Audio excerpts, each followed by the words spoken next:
মির্জাপুরের সেই আইকনিক সংলাপ মনে আছে? মুন্না ভাইয়া আমার হ্যায়। 2026-এ এসে এই কথাটার প্রমাণ মিলল নেটফ্লিক্সের নতুন সিরিজ গ্লোরিতে। তবে এবার হাতে বন্দুক নয়, বরং বক্সিং গ্লাভস পরে এক রহস্যময় খুনের রহস্য সমাধান করতে নেমেছে আমাদের সবার প্রিয় দিবেন্দু শর্মা। কেমন হলো এই সিরিজ? আপনার সময় কি বৃথা যাবে, নাকি এটা মাস্ট ওয়াচ? চলুন বিস্তারিত জেনে নিই। গল্পে শুরু হয় একটি বক্সিং রিংয়ের ব্যাকগ্রাউন্ডে, কিন্তু এটা কোনো সাধারণ স্পোর্টস ড্রামা নয়। এটি একটি ডার্ক ক্রাইম থ্রিলার।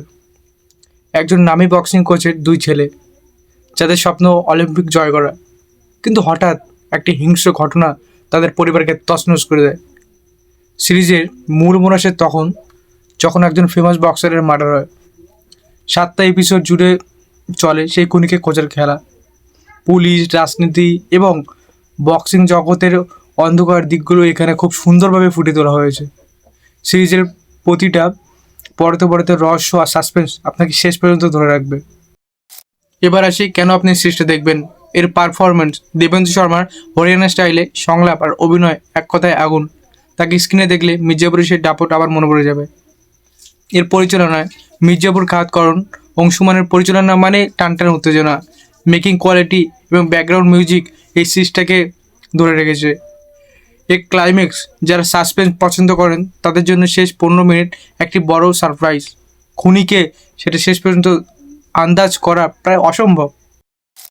তবে কিছু জিনিস মাথায় রাখা ভালো, সিরিজে প্রচুর পরিমাণে ভায়োলেন্স, রক্তপাত এবং কড়া ভাষা ব্যবহার করা হয়েছে, তাই এটি ফ্যামিলির সাথে দেখার মতো নয়। এছাড়াও কিছু জায়গায় বক্সিংয়ের চেয়ে ইনভেস্টিগেশনকে বেশি গুরুত্ব দেওয়া হয়েছে, যা স্পোর্টস লাভারদের কাছে একটু ধীরগতির মনে হতে পারে।